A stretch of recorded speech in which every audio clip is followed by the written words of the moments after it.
Okay, quick update on the engine. It is still as it was the last time I shot the video of the engine.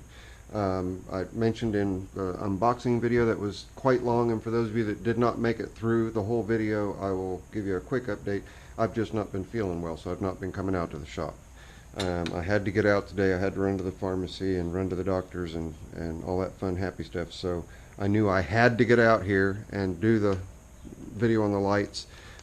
That's still not the final video on the lights. I'll help explain how to go through your color scales to decide what colors you want, and also I'm going to do a ballast removal so I can show you guys how to hardwire them. Okay, slow down, Zippo. I got my 620 retaining compound.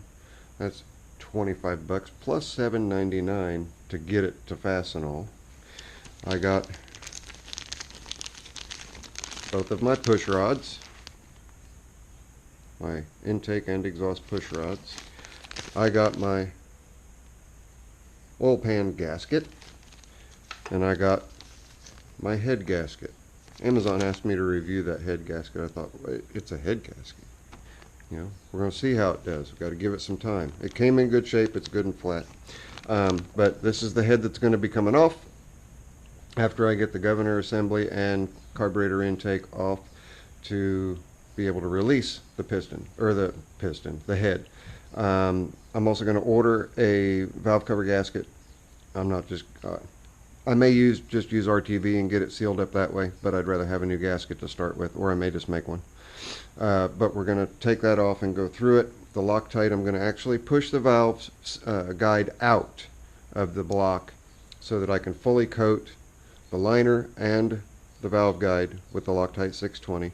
Then I'm going to peen around it using a center punch inside and outside, and then a little dollop of weld on the top, on the upper side and the lower side.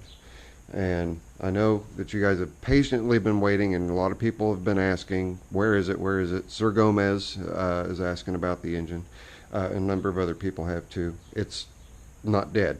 It's going to get fixed, and it's going to get fixed very soon. I just have to get these little issues that I'm having out of my system, which hopefully won't take too long. And then we will be off and running to the races and getting this engine repaired, and then test ran right here where it sits. So that's it. This is your friendly neighborhood Zippo. I'm going to sign off. This is a short one, 2 minutes 48 seconds. Again, I want to thank everybody all the way down the line, everybody who has sent me plates, lighters, and now an engine. I'm just beside myself with that. That's absolutely fantastic. And I believe it dates 50s.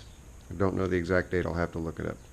And I don't know if I finished my thought on the asecc.com. That website is now defunct. It's no longer in existence, and that used to be a primary website that a lot of us old engine collectors would go to date our engines. It's no longer there. So it makes it a lot harder for me to date the engines. I would love to get a date code chart.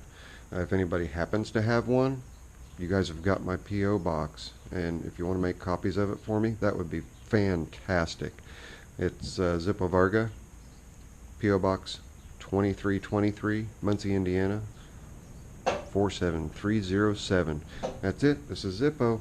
I gotta get out of here. So, later. I'm out.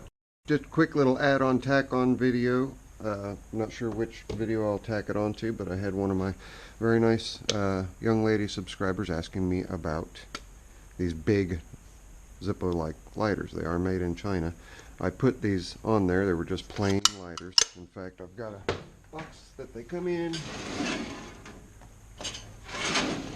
Old vintage box right there. It's called the Whoa Daddy-O. That's a big one. Big Daddy lighter. Flint wheel, refillable lighter fluid with lighter fluid. So there's that. And how do they work? Well, they work exactly like a Zippo does, right down to the dog bone and signature click. Pull the insert out. You take that screw out. That's where you replace your flint for the spark. If you look inside, there are 3 windscreens total. 1, 2, and then an inner. That pretty well runs it out. It's like a regular lighter, only it will hold a can It'll hold 8+ ounces of lighter fluid. It'll light for a long time off that, but it holds an awful lot of lighter fluid. And then they are made very similarly to a Zippo lighter. 5 hinge is the current hinge. It's a 5-barrel hinge, spot welded. They're spot welded a little different, but it's a very nice rendering of what an original Zippo looks like, just in major, massive overkill size. So there you have it. Zippo later. I'm out.